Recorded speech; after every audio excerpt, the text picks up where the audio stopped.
Tufungue Biblia zetu. On va ouvrir nos Bibles. Tuko ndani ya kitabu ya Warumi. Nous sommes dans le livre des Romains. Sura yake ya 12. Chapitre 12. Tutasoma mstari wa kwanza. On va lire les premiers versets.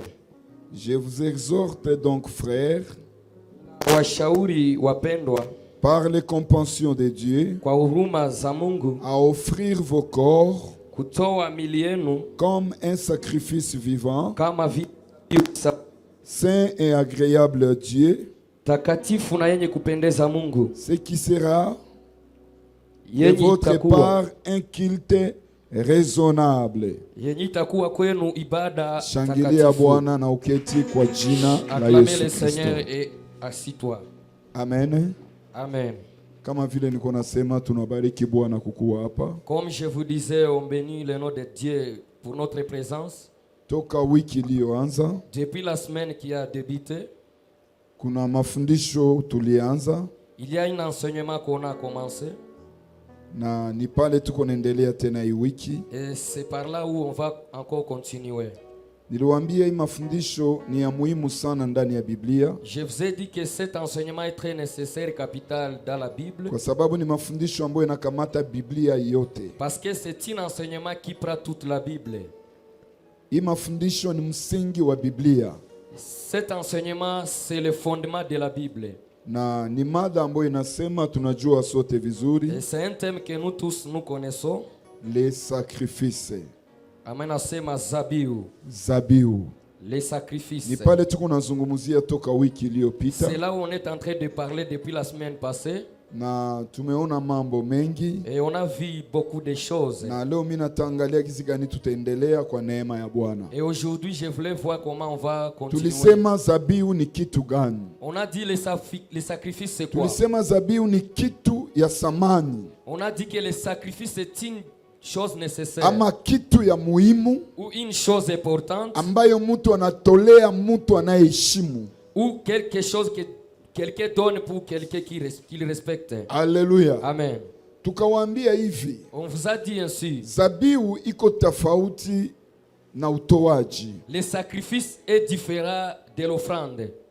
na tuliwapatia mifano ya chini chini ili tuweze kuelewa. Et on vous a donné quelques exemples terre à terre pour que vous puissiez comprendre. Niliwaambia ili kitu kiitwe zabiu, On vous a dit pour que quelque chose soit appelé sacrifice, kile kitu kinapasha tolewa kwa Mungu. que cette chose doit être donnée à Dieu. Ni kusema C'est pour dire, unaweza tolea mtu pesa, tu peux donner à quelqu'un de l'argent, mama yako, ta mère, mtoto wako, ton enfant, binti wako, ta fille, ndugu yako, ton frère. unampa 1000 francs, Tu lui offres 1000 francs, 3000 francs, 3000 francs, 5000 francs, 5000 francs. haina problème. Ça n'a pas de Les problème. mêmes 1000 francs, Hiyo 1000 francs, wakati unakuya itolea Mungu, quand tu viens les donner à Dieu, inabadilisha anwani, ça change inakuwa l'identité. zabiu. Ça devient le sacrifice. Tuliwaambia zabiu On vous a dit que le ni sacrifice, kitu ambacho kikwamo utakatifu. c'est quelque chose qui contient la sainteté. Ni kusema ni kitu ambacho kikwako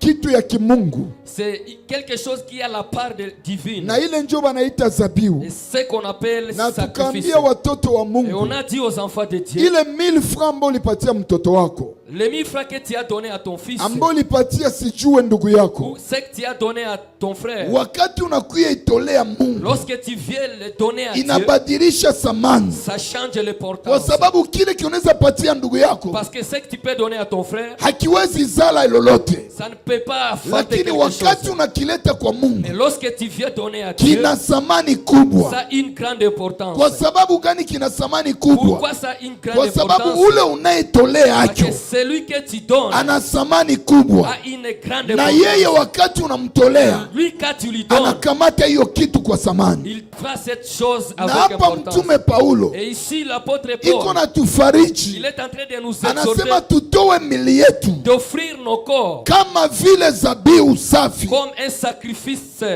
takatifu pur na inayofaa juu ya et Mungu. ce qui est agréable à Dieu. Niliwaambia On vous a dit, kama mtu anafikia kiango si quelqu'un arrive à une ya dimension kumtolea Mungu mwili yake, de donner à Dieu ni son kusema corps, anaweza tolea Mungu kila kitu. c'est-à-dire qu'il peut donner à Dieu toutes les choses. Ukafikia kule kiango Si tu arrives à cette ya dimension, kujua kutolea Mungu mwili yako, à donner à Dieu ni ton corps, kusema hata pesa yako unaweza mtolea, c'est-à-dire que même ton argent, tu peux hata le nyumba yako sacrifier, unaweza mtolea, même ta maison, tu peux le hata mali sacrifier, yako unaweza mtolea, toutes tes biens, tu peux les hata muda sacrifier, wako unaweza mtolea, ton temps aussi, tu peux les na ni sacrifier, ya lazima et sana. c'est très capital. Tukawaambia tunapozungumzia zabihu, On vous a dit, lorsqu'on parle du sacrifice, tulizungumzia vitu viwili ambavyo on a dit sur des choses vinaacha tunatolea Mungu zabihu. qui nous poussent à donner à Dieu nos sacrifices. Kitu ya kwanza, Le premier, tunapotolea Mungu zabihu quand on donne à Dieu les ni ili sacrifices, tukubaliwe na Mungu. c'est pour être agréable à Dieu,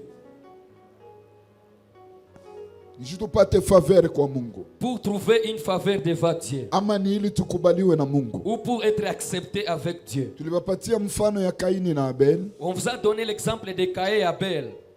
Wazazi wao walikuwa na mjua Mungu, Leurs parents connaissaient Dieu. walipotenda dhambi, Lorsqu'ils ont péché, uhusiano yabo na Mungu ikakatika. leur contact avec Dieu s'est Na interrompu. mimi naelewa vizuri, Et je comprends bien. wakati Ada na Eva balizala Kain na Abel, Lorsque Adam et Ève ont enfanté Abel, balibapatia histoire ambayo liko napitika mubustani ya Eden, ils ont raconté l'histoire qui s'est passée. ya kwamba mubustani ya Eden Que dans le jardin d'Éden, tulikuwa na uhusiano na Mungu, nous avions un contact avec Dieu. lakini kupitia zambi Mais à cause du péché, uhusiano yetu ikakatika notre relation s'est na interrompue.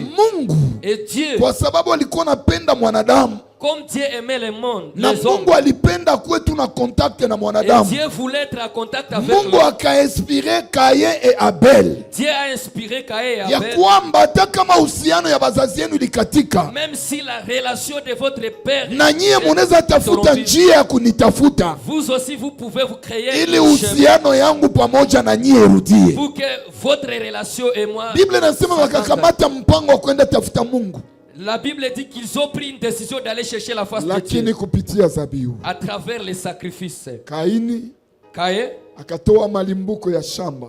a donné les revenus de son champ. Biblia inasema Mungu akumkubali Kaini Dieu, la Bible dit que Dieu n'a pas accepté na Caïn akukubali sadaka et yake. il n'a pas accepté son sacrifice. Koze ziko za mingi, Il y a certaines me causes. koze iko majeur, Une cause qui est plus kwa sababu majeure. Mungu alikuwa tayari amelaani udongo. Parce que Dieu avait Mungu déjà hawezi maudit la terre. kubali kitu ambacho amelaani. Parce que Dieu ne peut pas accepter quelque chose qu'il a maudit. Lakini Abeli akaleta ufugo Mais Abel est allé prendre parmi les troupeaux ambayo alikuwa anafuga, qu'il était en train d'élever. na Mungu akakubali Abel Et Dieu a créé Abel na akakubali pia sadaka et yake. il a accepté aussi son sacrifice. Tuliwaambia ile ni kitu ya kwanza inacha tunatolea Mungu. Ça, c'est la première chose qui nous pousse à Sadaka donner à inaweza Dieu. acha Mungu anakukubali.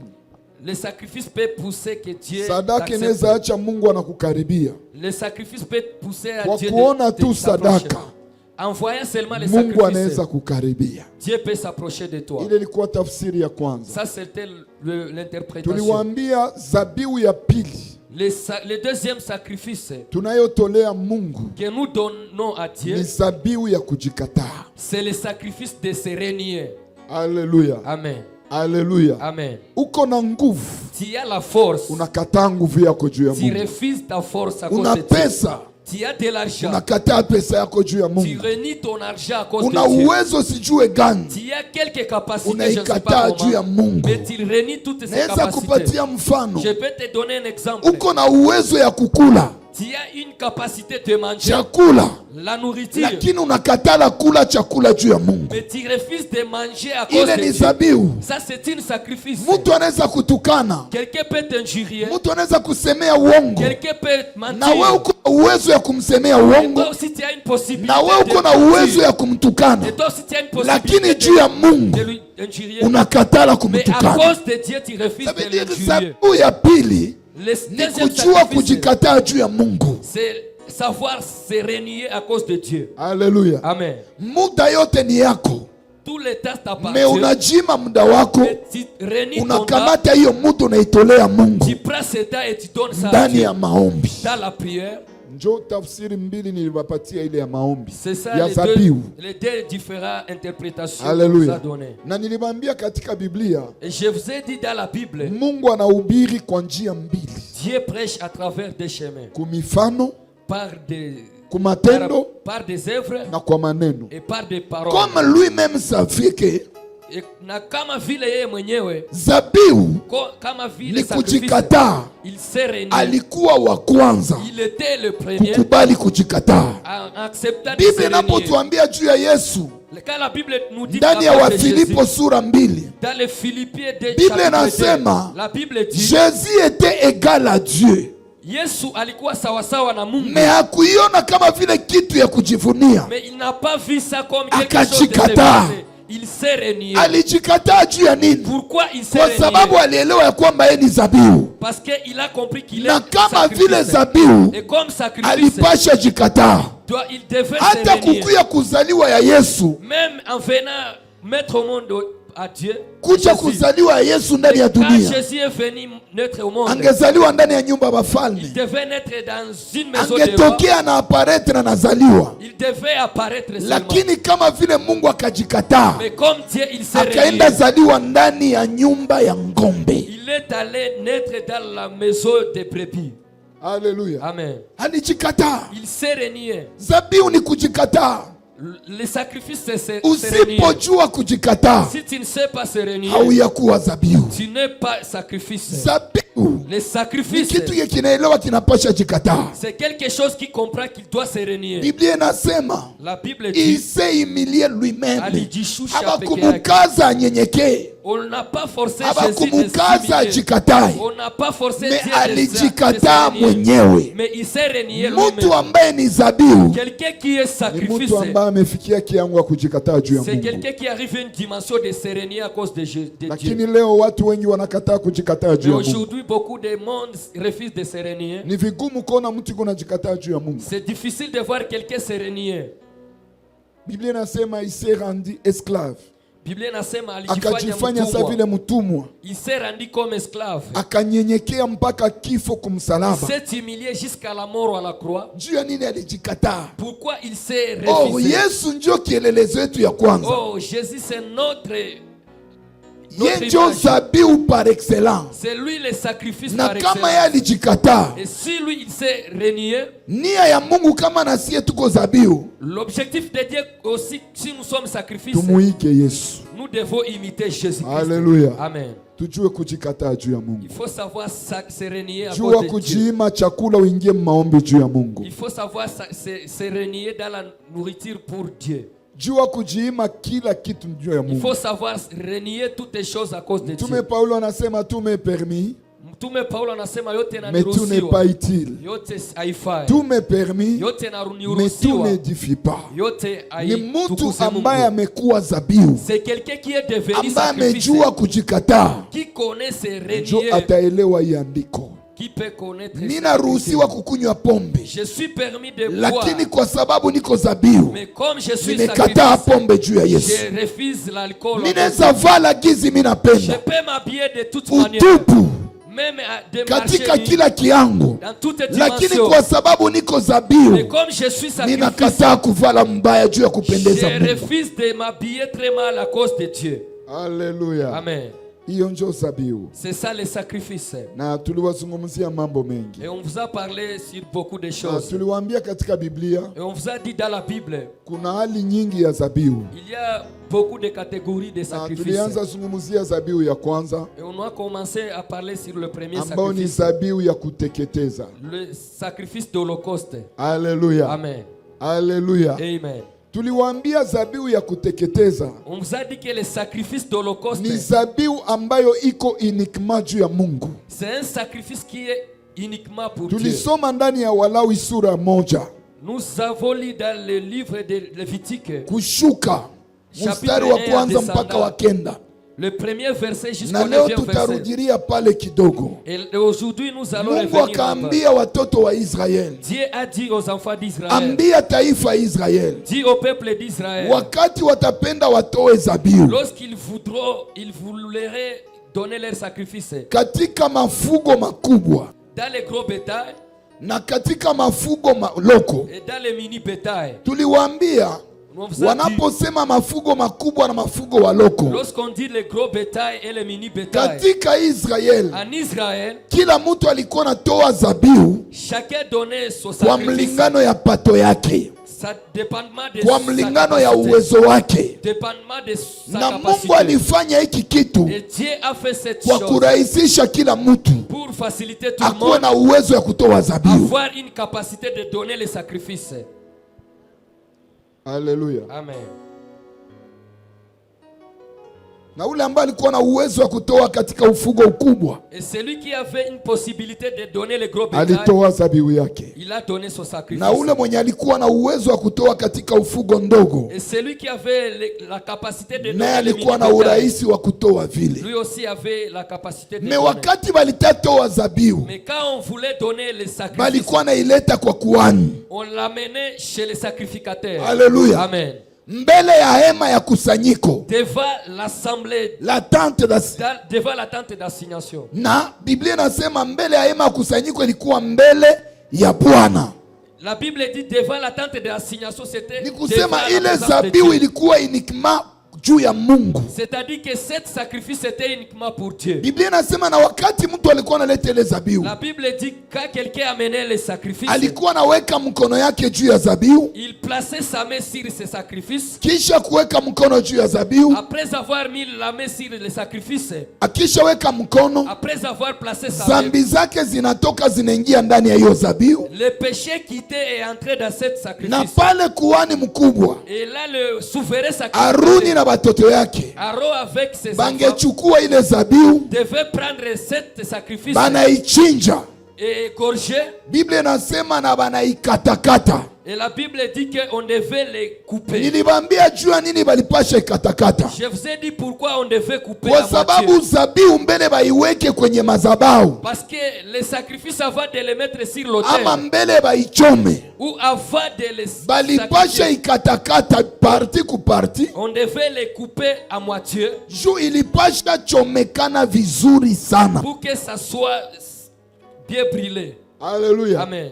Ilipasha chomekana vizuri kumoto, On devait bien brûler ça sur le feu. na zabihu ambayo ilipasha tolewa juu ya Bwana, Et les sacrifices qu'on devait donner à Dieu, Biblia inasema ilipasha kuwa bila kosa, la Bible dit que ça devait être sans défaut na ilipasha kuwa ya kianaume. et ça devait être un sacrifice mâle. Ile ilikuwa sadaka ya kuteketeza. Ça, c'était les sacrifices d'Holocauste. Juu ya nini ilipasha kuwa tu ya kianaume? Pourquoi ça devrait être un Parce sacrifice que mâle? Jésus-Christ aussi, comme le sacrifice de l'Holocauste, Na Yesu kama zabihu ya kuteketeza, alipasha kuwa pia mwanaume. il devait être aussi.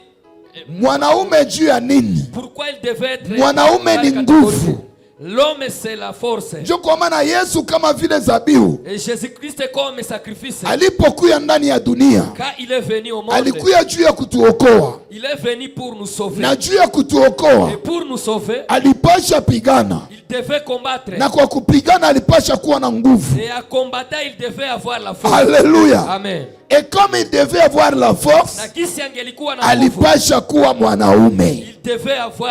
il devait être un homme. Haleluya. Amen. Nilibambia kwamba Je vous ai dit que hiyo sadaka ces sacrifices, ilipasha kuwa bila kosa. ça devait être sans défaut. Or mi siwezi sema kwamba weye Or, je ne peux pas dire que toi, uko sadaka ya kuteketeza, tu es un sacrifice kwa d'Holocauste. sababu katikati yako na katikati yangu Parce qu'en toi et en moi, kuko makosa. il y a certaines Or défauts. ile sadaka ilipasha kuwa bila kosa. Or, les sacrifices là devaient être sans défaut. Tukakuchunguza ndani yako, Si on regarde en toi, kuko uongo, il y a le mensonge, kuko chuki, il y a la haine, kuko wivu, il y a la jalousie, kuko mabaya kila aina. il y a beaucoup de mal. Haleluya. Amen. Ndio maana wewe hawezi kuwa sadaka ya kuteketeza. C'est pourquoi toi tu ne Me dois pas Yesu être un alikuwa sacrifice sadaka ya d'Holocauste. kuteketeza Mais Jésus était un sacrifice kwa sababu d'Holocauste alikuwa kondoo parce qu'il était un agneau isiyokuwa na kosa. sans défaut. Haleluya. Amen. Ni ya lazima sana, tulizungumzia mambo C'est mengi. très capital et on a parlé beaucoup de choses. Niko na pita pita yulu. Je vais traverser. Haleluya. Amen. Lakini wakati walikuwa natia sadaka Lorsqu'on plaçait ama les sacrifices, zabihu kumoto, ou les sacrifices sont faits, kulikuwa kanuni zenye Mungu alitia il y avait des principes que Dieu a placés ili ile zabihu ikubaliwe. pour que les sacrifices soient agréables. Haleluya. Amen. Haleluya. Amen. Na ile makanuni Et ces principes, zilipasha heshimika. on devait les Zilipasha respecter. heshimika juu ya nini? Pourquoi on devait respecter Juu ça? ile zabihu Parce que les sacrifices, ikuwe yenye kubaliwa na Mungu. pour que Dieu accepte les sacrifices. Haleluya. Amen. Mungu akasema, Dieu a dit, souverain sacrificateur alipasha itosha, alipasha iegorge, les souverains sacrificateurs alipasha devaient ichinja, l'égorger. Ils devaient égorger, banatosha ngozi, ils enlèvent kisha la peau, banakata parti par et puis ils parti, devaient découper moitié en moitié. banatia kumoto. Et puis on place au feu. Kisha Mungu akaleta sheria ya kusema Et Dieu a placé la loi qui dit, bya ndani de l'intérieur na migulu et les sabots, ayo abataichoma vile, on ne doit pas les brûler comme ça. mbele baichome Avant de les brûler, inabidi kwanza bafanye nini? on devait d'abord, Mbele baichome avant de les... ilibidi baifanye nini? Basukule bya ndani On devait laver l'intérieur na basukule migulu. et laver les pieds. Ni kusema juu sadaka ikubaliwe, C'est-à-dire pour que un sacrifice soit agréable. kondisio ya kwanza La première condition, balipasha isukula on devait laver bya ndani, l'intérieur. balipasha isukula. Tous les intérieurs, on Parti devait les- zengine zote toutes les autres parties, bangezichoma kumoto, on devait les brûler au feu. me bya ndani Mais l'intérieur, abyo balipasha bifa nini? Balipasha on bisukula. devait les laver d'abord. C'est très important Ni ya maana na sana. ni ya lazima Et sana. c'est très capital. Amen. Amen. Est-ce que kwa mtu ananielewa? Est-ce qu'il y a quelqu'un qui comprend? Est-ce que kwa mtu kunanifuata Est-ce mzuri? qu'il y a quelqu'un qui est en train Kama de we suivre? ni zabihu Si toi tu es sacrifice ya kuteketeza, d'holocauste, sherti mbele upande kumazabao avant de monter à la chair, uweze kufanya nini? on doit faire quoi? Baweze kusukula. On doit te laver. Haleluya. Amen. Bya ndani babisukule. L'intérieur, on doit Me laver ça. utaelewa ya kwamba Tu vas comprendre que zabihu ya wakati ya sheria le sacrifice du temps de la ilikuwa loi, zabihu ya kimwili, c'était un sacrifice physique. ilikuwa ya kuonekana. C'était un sacrifice. Me Yesu qu'on devait voir. alipokuya, Quand Jésus est venu, en même temps kwa hiyo wakati, Yesu alikuwa zabihu ya kiroho Jésus était un na sacrifice alikuwa zabihu ya spirituel. kimwili. Et il était sacrifice Dans quel physique. sens? Quand Jésus est venu dans le monde, Wakati Yesu alikuwa duniani, ukamwona kumacho ya kimwili, si tu lui vois avec des batu yeux physiques, walikuwa na ni mutu. les hommes voyaient un autre Me homme. wakati ya macho ya kiroho, Mais quand il s'agissait Yohani de wakati spirituel, anamwona quand Jacques anaona lui a ni vu, kondoo. il a vu que c'était un agneau. Or, pour que Jésus Na japo ili Yesu, akuwe zabihu ya kuteketeza ya kweli, pour qu'il devienne un sacrifice de il l'holocauste, devait être mâle. alipashwa kuwa Or, kiume. wakati Yesu alizaliwa, Quand Jésus est venu au hakukuwa monde, mwanamke, il n'était pas une femme, alikuwa il mwanaume. était un homme. C'est très important. Ni ya maana sana. Ndiyo alikuwa mwanaume, Lui, oui, il mais était il un homme. devait être sans défaut. Na alipashwa kuwa bila kosa. Or, pour que Jésus Ili Yesu, akuwe remarqué qu'il sans défaut, ili aonekane sans les défaut. sacrificateurs Les principaux mwenye sacrificateurs alikuwa kuile wakati qui étaient à ce temps, alipasha muverifier. il devait vérifier Jésus-Christ. Or, si je rentre Nikirudia à la délivrance des enfants d'Israël, kwa ufungulivu wa watoto Dieu wa dit Israeli, ceci à Moïse: Mungu anaambia hivi Musa, chaque famille kila chama des enfants d'Israël, ya watoto wa Israeli, cette nuit, hii usiku l'ange de la mort va passer. malaika wa kifo Parce qu'il atapita, s'agit de la délivrance. kwa sababu inahusu Il s'agit de ufungulivu. sauver mon peuple. Inahusu kuokoa Mais taifa chaque yangu. famille Kila chama batachagula kondoo moya ya kiume il faut choisir un agneau mâle ama mbuzi ou un bouc ama ngombe ou mme ya kiume qui est mâle. ikuwe na mwaka moya Ça devrait avoir na une ikuwe année sans défaut. et être sans défaut. Mais il y avait 4 conditions. Kulikuwa shurti ine. Premièrement, Ya kwanza, kondoo ilipasha kuwa ya mwaka moya. l'agneau devrait être d'une année. Deuxièmement, Ya pili, ilipasha kuwa sans défaut. il devait être sans défaut.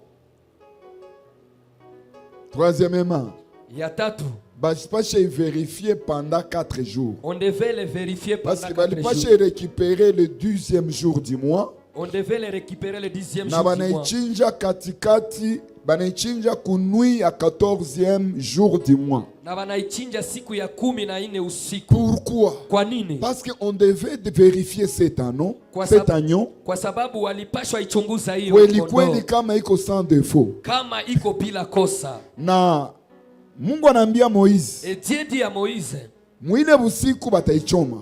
cette nuit on va les brûler. Na wakati bataichoma, Et lorsqu'on va les brûler, il faut manger les 3 parties. wanapasha kula hiyo parti tatu. La tête, Kichwa, l'intérieur ya ndani et les sabots. na miguu. Alléluia. Amen.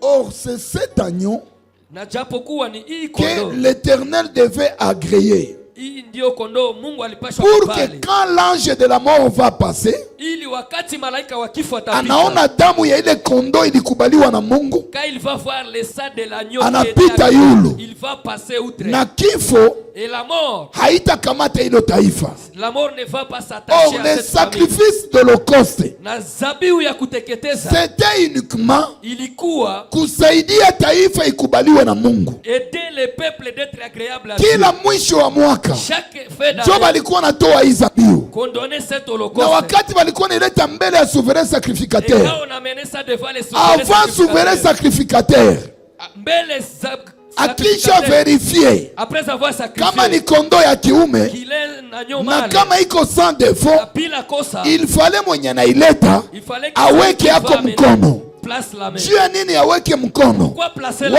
Wakati alikuwa anaweka mkono, Lorsqu'il va placer la main, zambi zenye alikuwa nazo les péchés qu'il zilikuwa a fait naingia ndani ya ile kondoo. entrer dans cette Je agneau. vais souligner quelque chose. Tatia saini Wakati basi mtu alikuwa anakuja na ile kondoo, lorsque quelqu'un venait avec wakati cet agneau, souverain sacrificateur lorsque les souverains alikuwa haya iverifie, lorsqu'il n'avait pas ile encore kondoo vérifié, haingeliokoa mtu, l'agneau là ne devait pas sauver quelqu'un. ile kondoo haingefunika zambi, Cet agneau ne devait pas couvrir ile le péché. kondoo haingerekipere zambi ya mtu. L'agneau là ne devait Mais pas wakati récupérer le iliingia mu péché. mikono ya Et sacrificateur, lorsque l'agneau entre dans akisha le iverifier, sacrificateur, après avoir vérifié, anakutana ni ya kianaume, il rencontre qu'il est mal, anakutana iko sans il défaut, rencontre qu'il est là sans le défaut. souverain sacrificateur Hapo kuhani angeambia mkubwa mtu aweke mkono yake. devait dire à quelqu'un, Là, après la vérification, kisha kutazama, cet agneau devait sauver maintenant l'homme. hiyo kondoo ingeliokoa mtu. Jésus-Christ, Yesu Kristo comme le véritable holocauste, kama vile zabihu ya quand kweli, il était dans le monde, wakati alikuwa dunia avant sa mort, mbele ya kifo yake, Yesu angeliokoa mtu, Jésus ne devait pas sauver quelqu'un. angeliponyesha magonjwa, Il devait guérir les malades, angelifufua bafu, il devait ressusciter les morts, angelifanya il miujiza, devait faire les miracles. lakini angeondoa zambi za mtu hata Mais mmoja. il ne pourrait pas ôter le péché de quelqu'un. Mais quand il est monté sur la croix, Wakati alipanda msalabani, là, hapo c'est là il a sauvé hapo toute aliokoa sasa l'humanité. dunia Mais nzima. pendant qu'il alikuwa yapanda kumsalaba, Wakati alikuwa hajapanda angeponyesha batu, angefufua batu, angebariki batu, lakini alikuwa yakuwa na uwezo ya kuokoa batu. de sauver les gens. Cet agneau Hiyo kondoo devait avoir une année. ilipashwa kuwa na mwaka mmoja. Premièrement, devait être mâle. Ya kwanza ilipashwa kuwa ya kiume. Yesu wakati alizaliwa alikuwa mwanaume, hakukuwa mwanamke. Quand Jésus est venu au monde, il était un homme, il n'était pas une femme. Deuxièmement, Ya pili, cet agneau devait avoir une année. hiyo kondoo ilipashwa kuwa na mwaka moja. Pour que Jésus akuwe vrai agneau, Pour que Jésus devienne un il vrai devait agneau, avoir aussi une année. alipashwa kuwa na mwaka moja pia. Un jour, Siku moja anaingia ndani ya hekalu. il entre dans le Il temple. ouvre là où il est écrit: Anafungua mahali l'Esprit du imeandikwa, Seigneur est sur Roho moi, wa Bwana iko juu yangu car Dieu m'a oint kwa sababu amenipaka kutangaza habari njema.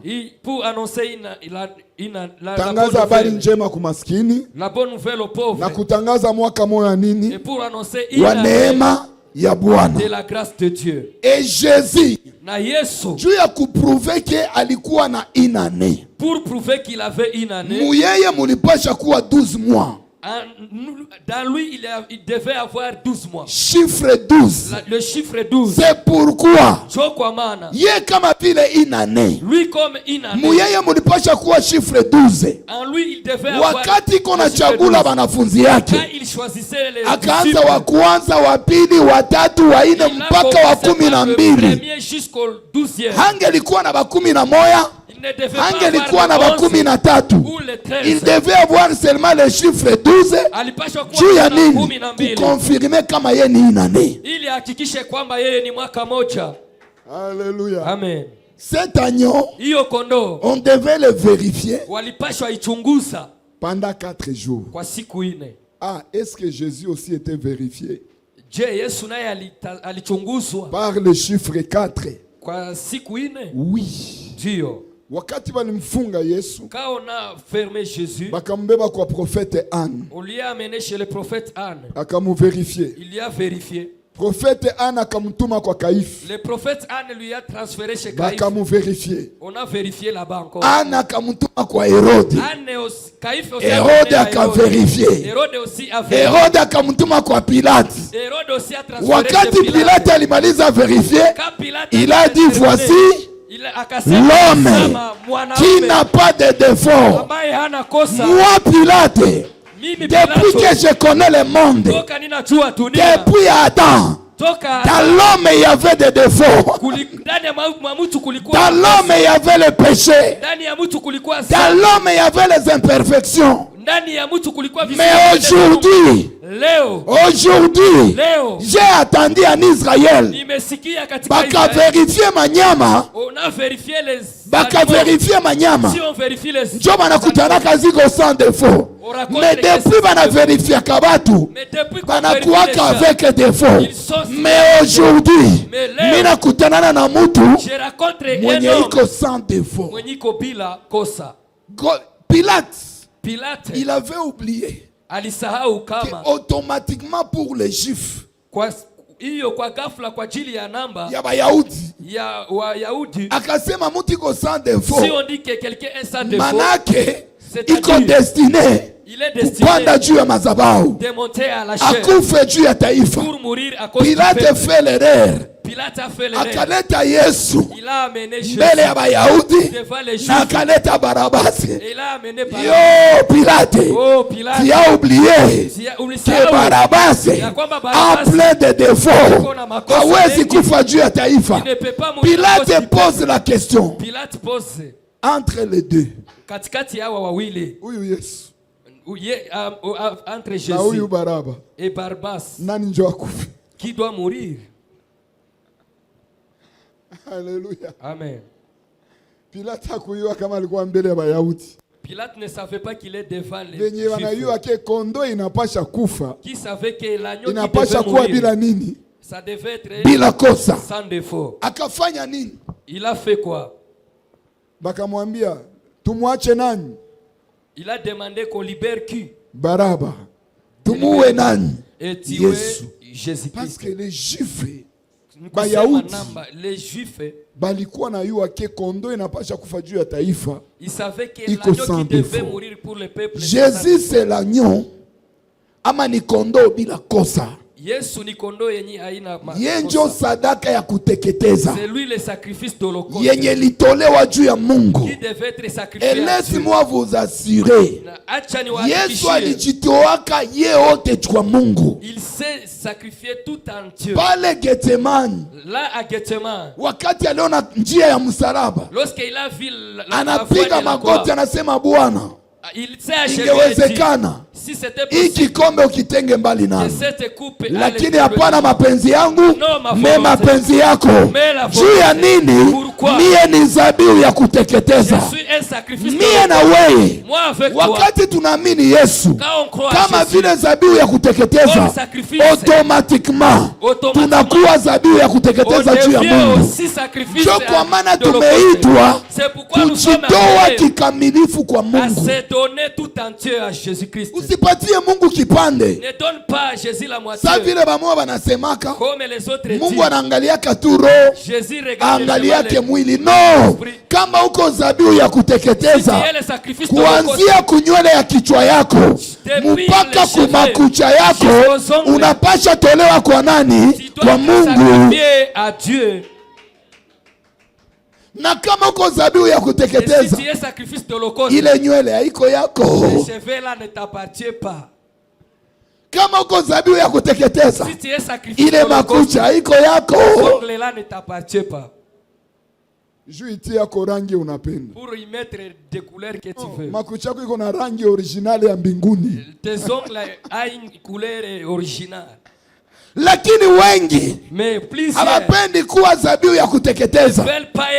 Banajitoa kiparti. Mungu, mimi nakupa roho yangu, lakini kichwa yangu ama nywele yangu ni yangu.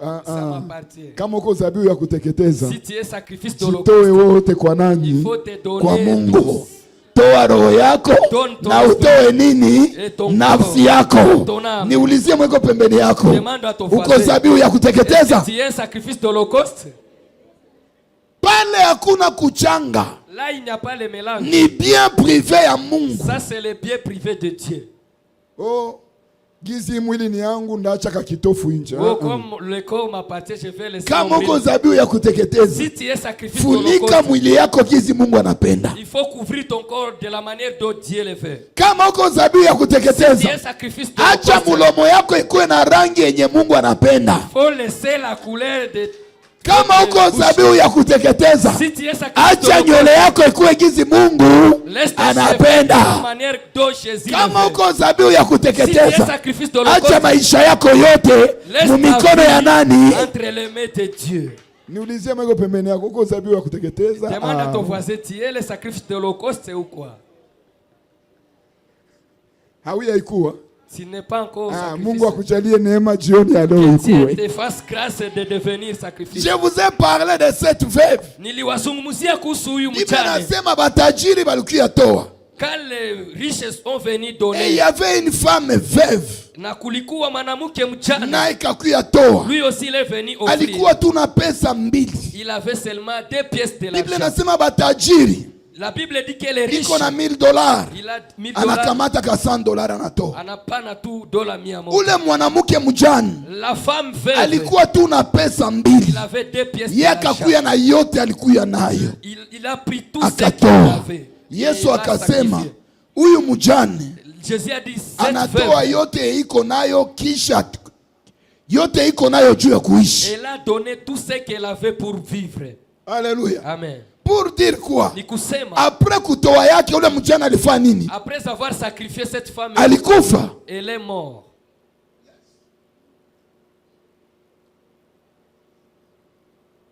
Huyu mjane cette veuve alikuwa zabihu ya kuteketeza. Elle était une sacrifice de. Elle savait que mie wote mimi napasha jitoa kwa Mungu. Moi je dois me donner à Dieu. Premièrement, elle était veuve. Alikuwa mjane.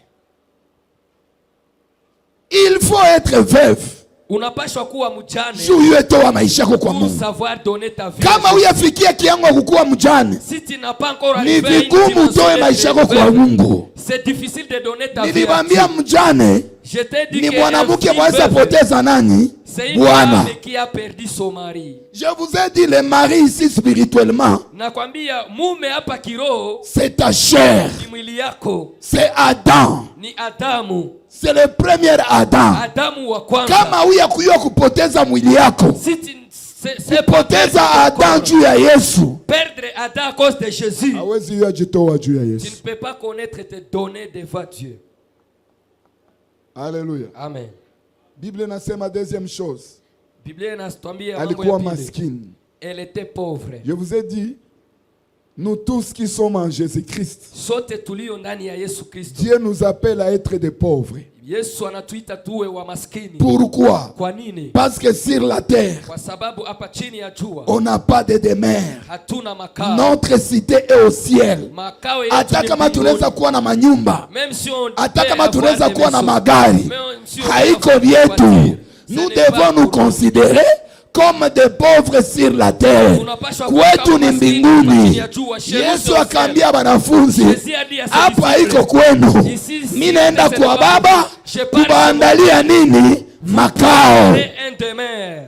Tu dois savoir que sur la terre, Unapashwa jua kwamba hapa chini ya jua uko maskini. Tu es pauvre. Hauna kitu ndani ya dunia.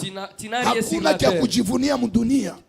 Ni zarau wengine juu ya gari.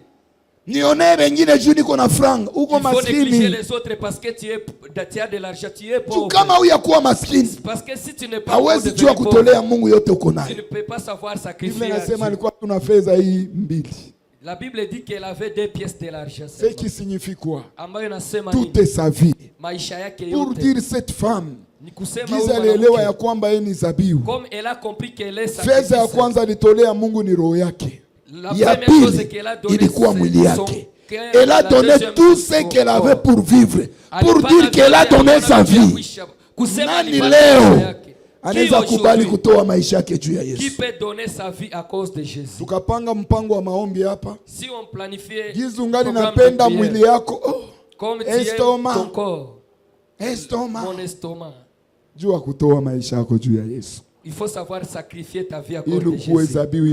Pour être un sacrifice. Un sacrifice agréable à Dieu. Alléluia. Amen. Tutasoma haraka ndani ya Waebrania. On va lire rapidement dans le livre de Hébreux. Sura 6 mstari wa 10. Chapitre 6, le 10e verset. Hébreux chapitre 6, le 10e verset dit ce qui suit.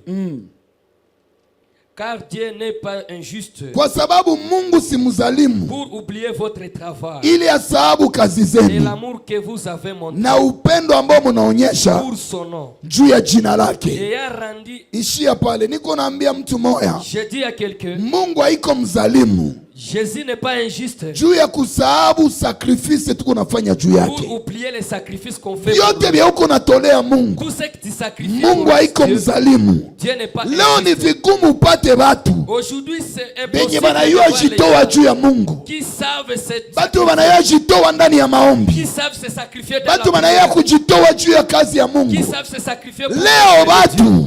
Aujourd'hui les gens. Ni vigumu kutane watu. C'est difficile de voir les gens ni sadaka ya kuteketeza qui sont des sacrifices ama zabihu ya kuteketeza.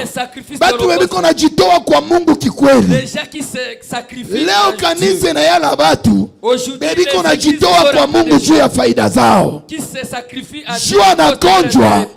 Dieu anaweza kuja kukanisa. Juu kuna lazima ya mume. Dieu anaweza kuja kukanisa. Sikia kama uko zabihu ya kuteketeza. Hautajitoa kwa Mungu juu ya faida fulani. Lakini utajitoa kwa Mungu kwa sababu wewe ni sadaka ya Mungu. Haleluya. Mimi najua huwezi kubaliana na mimi. Wengi kama wanakuja hapa. Nijua wachawi walimunika usiku.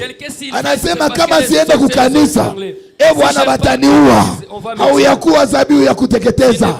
Kama utakuja kukanisa, usikie juu unaogopa wachawi. Lakini kama utakuja kukanisa, kuya kwa sababu uko zabihu. Na kama utajitoa kama vile zabihu, Mungu atakuachilia. Mungu atakulipa. Biblia inasema si mzalimu ili asahabu. Zabihu Mungu nafanya juu yake. Kujitoa Mungu najitoa juu yake. Niko naambia mtu mwa jioni ya leo, jua kujitoa juu ya Mungu. Jua kujitoa juu ya Mungu. Leo ni vigumu uone mtu mwenye anaweza itika kutembea na miguu kuenda kukanisa. Haukukia kukanisa juu ya nini? Sikukuwa na transport. Hauyakuwa zabihu ya kuteketeza. Écoute, si tu quittes chez toi à la maison, unakuya migulu kukanisa, ne pense pas que ile energie yako inapita kwa bure. Mungu anasema Yesu muzalimu. Sacrifice yote utafanya juu yake atakulipa. Kama ni mafungo utafanya juu ya Mungu, Mungu atakulipa.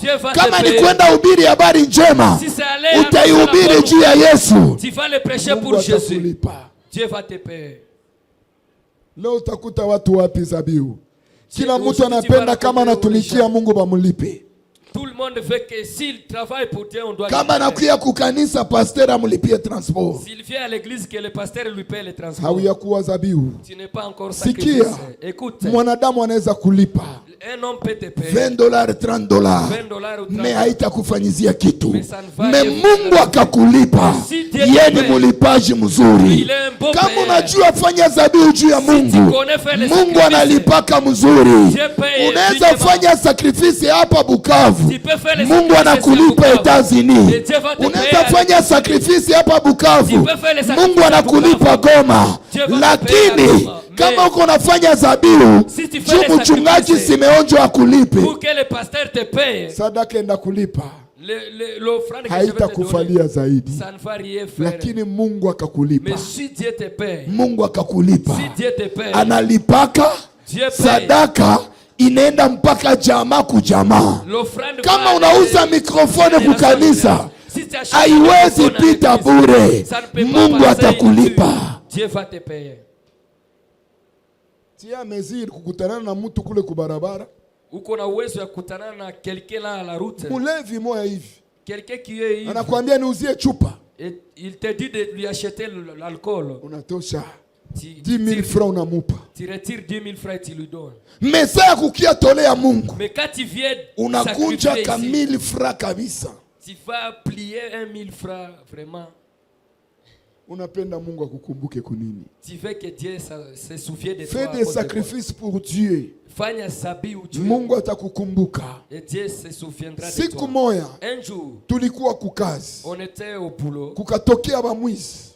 Il y a des voleurs qui bakanipiga masasi. Ils m'ont fusillé. Nikaanguka. Je suis tombé. Kila mtu akayua kama mimi nakufa. Tout le monde savait que je suis mort. Bakolege wote waliyua mimi nakufa. Tous les collègues ont publié que je suis mort. Bakapiblia hata mu groupe ya kazi yetu ke mimi nakufa. Ils ont publié même dans nos groupes que je suis mort. Masasi katobora chemise. Les balles ont pénétré mais dans la chemise. Ilifika kusengle. Mais quand ça arrive ça n'a pas pénétré. Haiko kusema nilikuwa special. Ce n'est pas à dire que haiko kusema nilikuwa ajabu. Ce n'est pas à dire haiko kusema nilikuwa mai. Ni malipo ya Mungu. Wakati kunatoa zabihu kwa Mungu, Mungu anakulinda na mambo mengi ya ajabu. Dieu te protège contre beaucoup de choses. Un jour, siku moja nisafika fasi biko nasema tulimutilia mwari au poison ile ndio tamuua. J'arrive quelque part, on dit on a mis du poison, ça va le tuer. Poison haikunifanyaka hata kitu. Même le poison là n'a rien fait dans mon corps. Unawaza niko spécial? Tu penses que je suis très spécial? Non, ce que je fais pour Dieu, Mungu iko reconnaissant. Niko naambia mtu moya, kubali kukua zabihu juu ya Mungu. Kila kujitoa yote utajitoa kwa Mungu. Bengine sasa hivi kwa manganda, bengine sasa hivi kwa mbele ya television biko nona match. Mais toi tu as abandonné tout ça. Unakuya kukanisa. Hii zabihu uko nafanya haitapita bure. Niko naambia mtu moya, haitapita bure. Va pas passer gratuitement. Mungu atakulipa. Dieu va te payer. Mungu hawezi kuacha. Dieu ne peut pas t'abandonner. Ase Mungu si mzalimu. Dieu n'est pas injuste. Juu ya sababu matendo yote pour oublier tous les œuvres mema muko nafanya juu yake. Les bonnes œuvres que kukuya kukanisa ni zabihu. Venir à l'église c'est kutolea Mungu ni zabihu. Offrir à Dieu c'est sacrifice. Yote mnafanya juu ya Mungu ni zabihu. Des choses que tu fais na haiwezi pita bure. Et ça ne peut pas niko naambia mtu moya, je dis à quelqu'un, batu banaweza kuchekelea depuis unaendaka pale unatafutaka ndoa uyapataka, ila iko shida yako. Probleme wewe ukuye tu kama vile zabihu, ukakuya kama vile zabihu kwa muda wa Mungu utapata ndoa. Yesu alipojitoa kama vile zabihu, Biblia inasema c'est pourquoi parce qu'il s'est donné comme sacrifice, Dieu l'a souverainement élevé akamupatia jina yeiko juu ya majina yote. Na leo katika dunia mzima, hata ndani ya kanisa yetu mwenye tunakuwa na abudu ni Yesu. Unawaza ni juu ya nini? C'est parce qu'il alijitoa kama vile zabihu ya kuteketeza. Unaweza envier mtu wa watu, huyu dada iko bien, iko mzima, elle est à bonne santé. Juu ya nini mie niko hivi? Pourquoi moi je suis comme ça? Haujue prix alilipa. Tu ne sais pas quel est le prix qu'elle a payé. Bangapi banafanyaka fausse couche banakufa. Combien de gens qui fait les fausses couches et ils meurent? Bangapi wanafanya fausse couche na lala kitanda hôpital 1 mois, 3 mois, 4 mois. Combien qui passent à l'hôpital 1 mois, 2 mois à cause d'une fausse couche? Moi je connais ma grande sœur. Mimi najua dada yangu. Alifanyaka fausse couche. Elle a fait un fausse couche. Ikaacha anafanya 1 année hôpital. Ça l'a poussé à faire 1 année dans l'hôpital. Nakatoka iko kilema na tembeaka iko na boite. Et elle a quitté l'hôpital. Mais wewe ulifanya fausse couche. Mais toi tu as fait les fausses couches. Inatoka na mambo yanapita kwa urahisi. Unawaza kitu gani ya samani ulifanya? Ni neema ya Mungu. Inaweza kuwa prix ambao umelipa kama vile zabihu. Kubali kuwa zabihu ya kuteketeza. Il faut accepter à devenir sacrifice. Ce que tu fais pour Dieu, haiko napita bure. Ça ne passe pas gratuitement. Hakuna hata dakika hata sekonde ya kitu unaweza fanya juu ya Mungu na ipite bure. Tafuta kuoccasioner ma circonstance. Cherche à occasionner les circonstances dans l'œuvre de Dieu. Kama ni micro uza. Si c'est le micro, bafle uza. Si c'est le bafle, kama kuko demande ya quelque chose mkazi ya Mungu, kuwa souffle kuifanya. Il faut être souple. Mungu haezi sababu ile yote. Dieu ne peut pas tout. Utafanya juu yake. Tout ce que tu vas faire pour lui. Ile yote utafanya juu yake. Tout ce que tu vas faire Mungu pour lui. si mzalimu Dieu n'est pas injuste pour oublier. Mtumishi wa Mungu, Pasteur Didier atatusomea. Mtusaidie na mikrofoni pale. Le serviteur de Dieu va nous lire. Ndani ya Lévitique chapitre 1er. On va nous lire dans Lévitique. Tutakuwa tuko na shuka na niko na tafsiri kwa urahisi. Sura ya kwanza na mstari wake. Lévitique chapitre 1er. Walawi sura ya kwanza.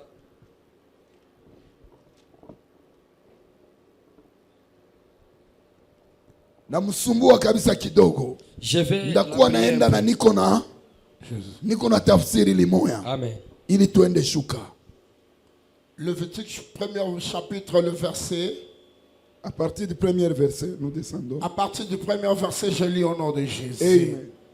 L'Éternel appela Moïse Bwana Mungu akaita Musa de la tente d'assignation. kutoka hema la kusanyiko. Il lui parla et dit, akamuita akimwambia, parle aux enfants d'Israël nena na watoto wa Israeli et dis-les, na ubaambie, lorsque quelqu'un d'entre vous fait une offrande à l'Éternel, wakati mmoja katikati yenu atatoa zabihu kwa Bwana, et il offrira du bétail, atatoa mafugo, du gros et de menu bétail. Ya kubwa na kiloko. Okay, shia kwanza pale. Si son offrande est un holocauste de gros bétail, kama hii mazabau ama hii sadaka ni sadaka ya ufugo kubwa, il offrira un mâle sans défaut. Atatoa ya kianaume bila kosa. Unasikia? Aseme kama ni zabihu ya kuteketeza sans défaut. Il va donner un agneau mâle sans défaut. Kama ni zabihu ya kuteketeza, si c'est le sacrifice d'holocauste, anapasha toa ya kianaume ya ina kosa. Il doit donner un mâle sans défaut. Niliwaambia, je vous ai dit, kuhusu sadaka ya kuteketeza, concernant les sacrifices d'holocauste, kwa sababu ni tunatolea Mungu, parce que c'est ce qu'on donne à Dieu. Hawezi toa ya kianamuke. On ne peut pas donner une. Banatoa tu ya nani? Ya kianaume. On donne seulement un mâle. Na yenye iko bila nini? Bila kosa. Sans défaut. Kwa sababu mwanaume, l'homme c'est la force. Kwa sababu mwanaume ni nguvu.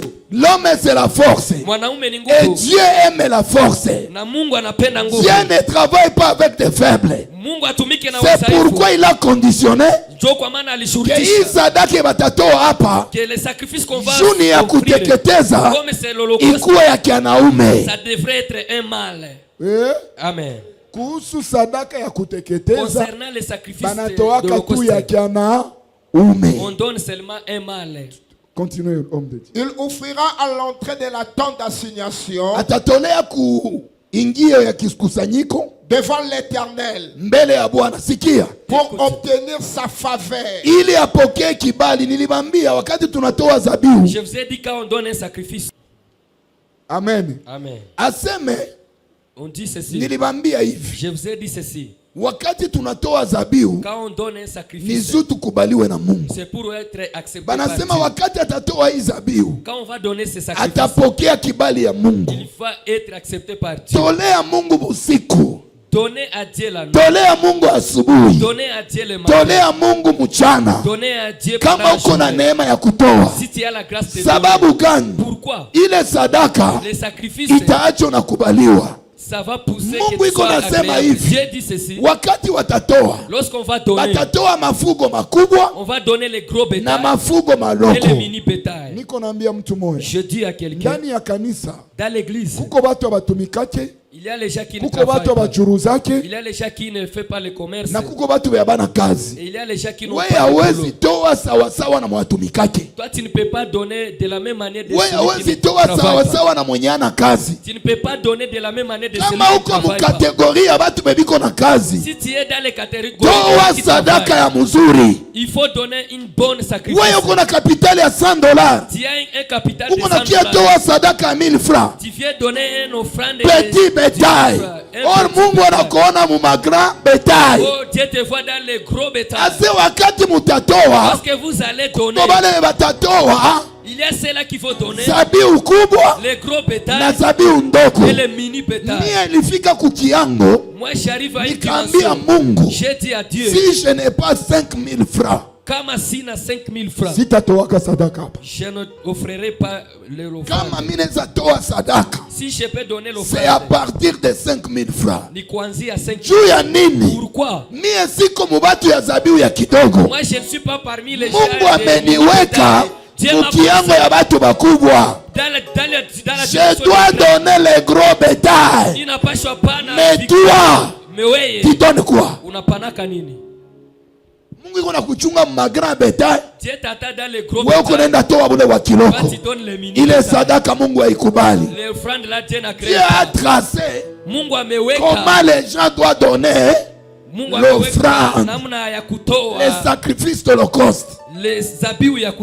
Ulizia mweko pembeni yako. Touche à ton voisin. Wewe uko mkiango gani? Toi tu es dans quelle dimension?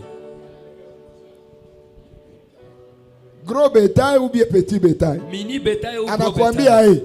Qu'est-ce qu'il te dit? Hein? Anakujibia. Qu'est-ce qu'il te répond? Anakunja ka 200 francs na kia nakatia hapa. Wewe 200 francs il vient mettre sur toi. Mie siwezi toa moins de 5000 francs. Je ne peux pas donner moins de 5000 francs. Niko mu zabiu kubwa. Parce que moi je suis dans les gros. Na nikambia Mungu sipendi nijirudishe mzabiu ndogo. Moi j'ai dit à Dieu usininyanganye zile zosa nitia mkiango unirudishe mkiango ya nini? Batu mingi mukanisa wote kunajifanya mamaskini. Il se transforme en pauvre. Mungu anakuona kubatu bakubwa. Dieu te regarde. Wewe unajirudisha kama mbaroko. Toi tu te fais revenir dans les petits. Hein? Eh. Est-ce que wewe unaweza toa 500 francs vraiment? Toi, est-ce à ton niveau tu peux donner 500 francs? Alliance. Wewe unaweza toa 5500 francs? Est-ce que toi tu peux donner 500 francs? Maman Eve, wewe unaweza toa 1000 francs? Maman Eve, est-ce que toi tu peux donner 1000 francs? Mungu yuko na considérer un gros bétail. Dieu est en train de te voir dans les wewe uko najitia wapi? Mais toi tu te places où? Eh maman tele. Où maman? Unaweza toa vraiment 1000 francs? Est-ce que tu peux donner 1000 francs? Et comme on a dit que la caisse là-bas c'est gros bétail, on a leta tout ka 200 francs na tumbukiza moi. Toi aussi tu viens avec 200 francs tu mets là-bas. Hein? Kinaingia? Est-ce que ça entre? Sasa uko mu catégorie gani? Tu es dans quelle catégorie? Hata uko mu ile mafugo ya kidogo unaweza shingiza mbakubwa. Même si tu es dans les mini bétail, tu peux te faire entrer dans les gros bétail. Za kubwa zilikuwa nini? Les gros bétail. Ilikuwa mangombe. C'était les vaches. Ilikuwa mambuzi. C'était les boucs. Makondoro. Les agneaux. Zile za kidogo ilikuwa nini? Manjiwa. Les pigeons. Niambie mweko pembeni yako, uko ngombe au uko njiwa? Tu es la vache ou tu es pigeon? Hein? Niulizie hai. Tu es vache ou pigeon? Anakuambia hai. Ngombe. Anza toa sasa ngombe. Il faut commencer à donner dans les gros bétail. Ukapenda jirudisha mu mapigeon manjiwa. Si tu veux te faire revenir dans les pigeons, ça te regarde. Shuka homme de Dieu. Continue l'homme de Dieu. Il posera sa main sur sa tête. Ataweka mkono wake de l'holocauste kwenye kichwa ile zabiu. qui sera agréé de l'Éternel, na atakubaliwa, ambayo ilikubaliwa na Mungu pour le servir d'expiation. Kama vile sadaka ya ombolezo. Il égorgera le veau devant l'Éternel. Bataichinja mbele ya Bwana. Mimi napenda unifuate mzuri hapa.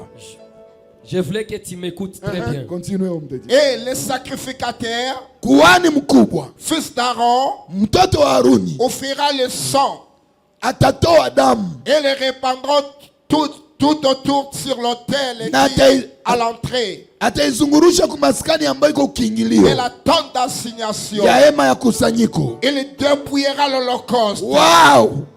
Ataipora hiyo sadaka. Et le coupera par morceaux. Ataipora ni kusema nini?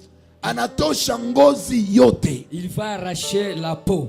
Oui, il faut tukutoshe ngozi. Il faut qu'on t'enlève la peau. Kama uko zabihu ya kuteketeza, si tu es sacrifice d'holocauste, il faut qu'on t'enlève la peau. Alléluia. Amen. Alléluia. Amen. Il faut tukutoshe ngozi. Amen. Et puis il coupera par morceaux. Asi atakamata ile zabihu, anaanza ikata kipande. Yo, il faut tokata kata yo. Il faut tunakukata kata. Asi batafanya nini? Bataikata kipande kipande. On va les découper en morceaux. Demande à ton voisin, tu as déjà découpé. Tu sais pourquoi on découpait? Premièrement, on devait l'égorger pour que zabihu les sacrifices ya kuteketeza d'holocauste iitike kwanza, baitoshe ngozi, balipasha ifadili, balipasha on devait d'abord l'égorger. Est-ce que tu es déjà mort à cause de Jésus? C'est toi qui vis ou c'est Jésus qui vit? Paulo anasema l'apôtre Paul, kuishi kwangu ni Kristo na kukufa kwangu ni nini? Faida. Eske wewe umewahi kukubali kukufa juu ya Yesu? Tu es déjà mort à cause de Jésus. Tukutoshe ngozi ya ukabila. Est-ce qu'on peut t'ôter la peau? Ungali nakuya hapo kuna tafuta mushi wa ngwesho wa kwetu iko wapi? Wewe inabidi tukutoshe ngozi. On va t'ôter la peau.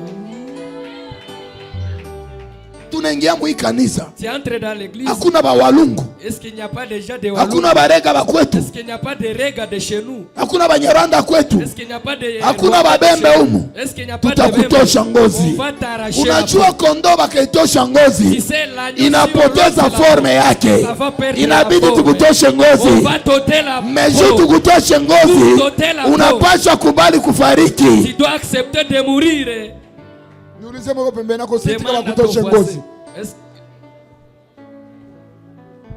Mpaka uko hapa mbele useme, usemeshe mwiko pembeni yako. Pour parler à ton voisin. Lugha ya kwenu. La langue de chez vous. Asemina kuwaka mi peke mutembo mu kanisa. Je suis un tembo seulement ici. Abaya kutosha ngozi. On n'a pas encore ôté la peau. Tukakutosha ngozi. Si on ôte la peau. Sa unaingia hapa. Hautona batembo, hautona banyarwanda, hautona baluba, hautona bakongo, me utona banani, ba Kristo. Les chrétiens seulement. Banakuya banafuata Yesu. Banamwambia babako na mamako biko na kutafuta. Yesu anabageukia. Anabambia baba yangu na mama yangu na bandugu yangu ni haba biko nasikia neno ya baba aliyefanya nini? Aliyenituma. Ndugu yako njoo kwa maana ndugu yangu ni wewe. Ton frère c'est toi. Bibi yangu haiko ndugu yangu. Ndugu yangu ni wewe. Batoto yangu haiko bandugu yangu. Ndugu yangu ni wewe. Ne sont pas mes frères. Ton frère c'est toi. Njoo kwa maana huwezi nikuta na rafiki wa mpagani. Tu ne peux pas me croiser avec un ami païen. Même si unajiita Mkristo. Même si tu t'appelles kama mimi naona uokoke bien. Si je ne vois pas Dieu fanya urafiki na wewe. Je ne peux pas faire de l'amitié avec toi. Mimi nakuwa na nyie mu kanisa. Je suis avec vous. Muko batoto yangu. Vous êtes mes enfants. Rafiki yangu ni nani? Qui est mon ami? Andeore ya beba nakuwa mu kanisa. Niambie. Nani nisaba presenter ni rafiki yangu hapa? Qui je vous ai déjà présenté qu'il est mon ami? Nani? Qui? Rafiki yangu ni wewe. Mon ami baba yangu ni wewe. Mon père c'est mama yangu ni wewe. Ma mère c'est toi. Juu ya nini? Mie na wewe basi tutosha ngozi. Toi et moi on nous a déjà ôté la peau. tunavala rangi moya, on a une même couleur, rangi ya damu, la couleur kazi ya msalaba wa Golgotha ambayo imetukomboa, ambayo imetufungua. Oh, jamais Dieu, wakati walidépouiller, on devait les couper en morceaux. Pourquoi? Parce que ce sacrifice, c'était l'image de mon Jésus-Christ. Unajua joni balipasha couper en morceaux. Pourquoi on devait les couper en morceaux? Beaucoup de gens watu wengi balipasha bénéficier. Watu wengi ndio kwa maana Yesu, c'est pourquoi Jésus, wakati alikamata mwili yake, akula na wanafunzi yake, akakamata kafanya nini? Akaiumega. Aliumega juu ya nini? Juu watu wa mingi baibenefisie. Ndio kwa maana siye bakongole tuko nakula mwili wa Yesu, Banyarwanda biko nakula mwili ya Yesu, Baamerike biko nakula mwili ya Yesu. Juu mwili ya Yesu ni nini? Ce sont des morceaux qu'on a coupés, qu'on a égorgés. Mais kisha kuikata, balipasha iweka juu ya nini? On devait mettre ça au yule ya moto juu ife nini? On devait mettre ça au feu pour que la. C'est là où il y a les problèmes. Hapa ndipo kuna shida. C'est là où il y a les problèmes. Amen. C'est là où il y a les problèmes. Hapa ndipo kuna shida. Uko zabiu, tu es sacrifice, unapasha weka juu ya nini? Tu dois être consumé au feu. Vous savez que la parole de Dieu c'est le feu. Quand je parle de la parole de Dieu comme le fait, c'est la parole interprétée. Ce que vous êtes en train de manger maintenant. La Bible dit, les jours de Pentecôte, tout à coup, quand le Saint-Esprit était descendu, c'était comme le feu. Ah, le Saint-Esprit c'est le feu. Quand la parole est interprétée, c'est le feu. Cet feu vient juu ya kubriller mwili yako. Kulunguza mwili yako. Amen. Allez, avance papa. Alléluia. Amen. Wakati nene kuna kuya, ni juu ya kuchoma mwili yako. Kama umekuwa zabiu ya kuteketeza, wakati uko juu ya madhabahu, sina pas droit ya kusema hii moto ni ya mingi, hii moto ni ya teketeke. Hii moto ni ya mingi ou c'est un peu de feu. Oh, les sacrifices zabiu devaient rester sur le feu combien de temps? Ça devait rester. Biblia inasema zabiu ilipasha bakia kumaskani usiku mzima. Les sacrifices devaient rester à l'autel. Alléluia. Pour dire quoi? Kama wewe umekuwa zabiu, wanakokutia kwenye moto ni kuhani, njoo anajua jinsi atakuvire. Kama huya lungula huko na kuchoma huko. Si tu n'es pas encore brûlé ici, il va te renverser. Tukuchome kidogo tuone kama utavumilia moto. Est-ce qu'on peut te consumer un peu pour voir si tu vas supporter? Là c'est la doctrine, hein? Hapa sasa ni mafundisho. Il faut manger le sabon. Il faut kukula. Et si tu n'as pas les dents, na kama hauna meno, tu ne peux pas manger le sabon. Niulizie mweko pembeni yako kuna meno tukupe kwato. Est-ce que tu as des dents pour te donner le sabon? Hein? Eh. Uko na meno? Ndio. Kweli? Ndio. Uko tayari hata kama iko nguvu da, hein? Même si c'est dur, hein? Vous savez, je vais te donner le sabon. Ici c'est la doctrine. Dans la doctrine, la Bible, qui est la parole de Dieu, qui est le fait, wakati kona choma zabiu, ni pale Dieu na kuambiaka hawezi kuwa na barafiki wawili batatu waine webi we garçon juu wanze fanya fiko ni zambi. C'est un péché. Uko na meno tukupe kwato. Si y a des dents on te donne le sabot. Ah, c'est là où la Bible déclare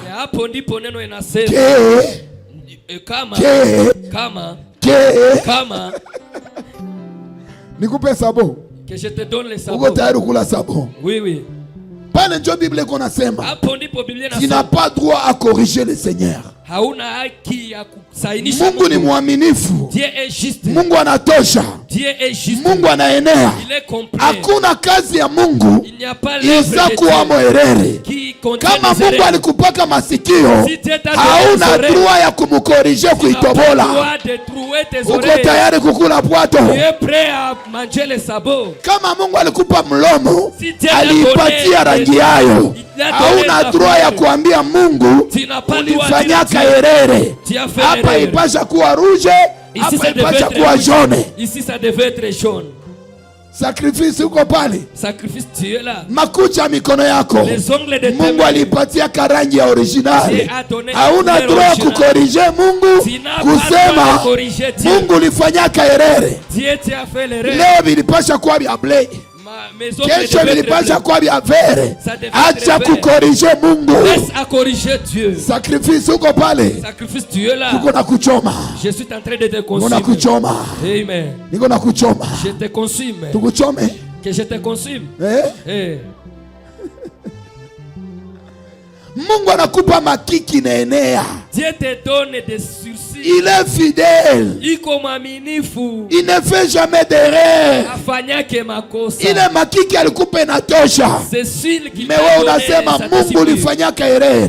Tu dis Mungu ulifanya makosa. Natosha byako. Tu enlèves ce que Dieu t'a donné. Kisha mimi natia byako. Et puis tu mets ce que tu veux. Sacrifice uko pale. Sacrifice tu es là. Uko na meno ya kukula masabo. Tu as des dents pour manger. Wengine balenda mbali. Les autres ulinifanya mweusi. Au yaka nipashati ya choko. Nikuwa mwekunda. Acha kukorije Mungu wewe. Laisse à corriger Dieu. Bengine biko nenda mbali. Les autres a été baka bana bapiga madawa bakuwe na matako ya kuvimba. Weye. Avance papa. Acha kukorije Mungu. Il faut laisser à corriger Dieu. Tuko tunachoma sacrifice. On est en train de consumer. Haiko vile.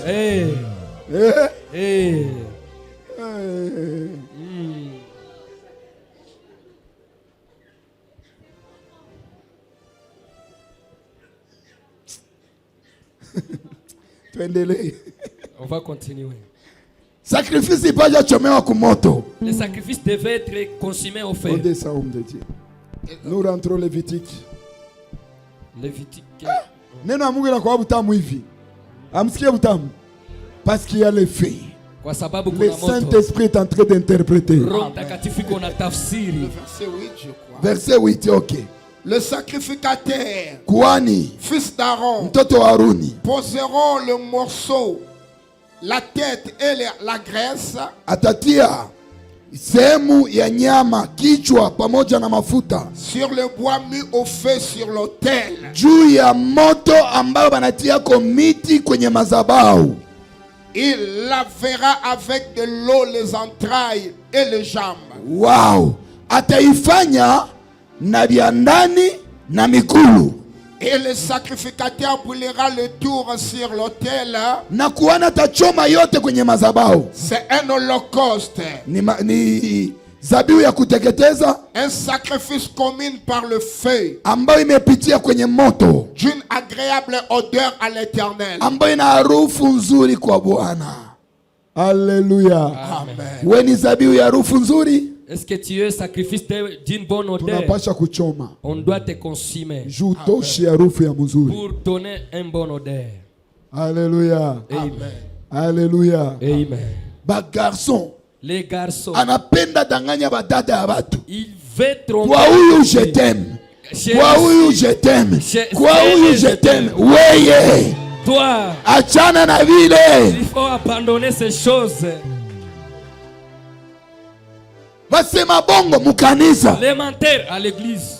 Batu ya wivu mukanisa. Les gens qui ont la jalousie à l'église. Wivu ya nini mukanisa? Pourquoi la jalousie à l'église? Sie bote tuko kwa utukufu wa Mungu. On est là pour la gloire de Dieu. Kila mtu iko na kubali gizi Mungu anamuweka. Chacun accepte de la mwenye alipasha toa zabihu ya kidogo. C'est lui qui devait donner. Angetamainia mwenye iko na toa zabihu kubwa. Il ne peut pas convoiter celui qui donne les sacrifices. Mungu alitia madisposition juu ya kila mtu. Parce que Dieu a placé des dispositions. Usitafute kuvala sipere, hauna uwezo wa kujiuzia. Ne cherche pas à acheter les super et tu n'as pas la possibilité d'acheter. Usitafute kukula nyama na uko na uwezo wa kukula ndagara. Ne cherche pas à manger la viande, tu as la possibilité de utaiba. Tu vas voler. Utachukia watu. Tu vas haïr les gens. Unajua uchawi ya mingi Bukavu huku kwetu. Tu sais beaucoup la sorcellerie ici à Bukavu. Ni wivu. C'est la jalousie. Mtoto wake anasomeaka kule miracle. Son enfant étudiait chez les miracles. Wangu iko nasomea njo Nyamugo. Nyamugo. Moi, mon enfant étudie à Nyamugo. Problème ni nini? Quel est le problème? Ni résultat. C'est le résultat. Mais kila mmoja anaenda shomeshia wake par rapport na nini na pato yake. Hallelujah. Wa huyu anaweza somea ku miracle, wako nasomea Nyamugo na namshinda akili. Et il le dépasse l'intelligence. Wivu ya nini? Pourquoi la jalousie? Complexe ya nini? Pourquoi le complexe? Nini kule nyama, ni ukule bugali, ni ukule maragi. Mwisho ni wapi sio wote? Manger quoi? La fesse à la toilette.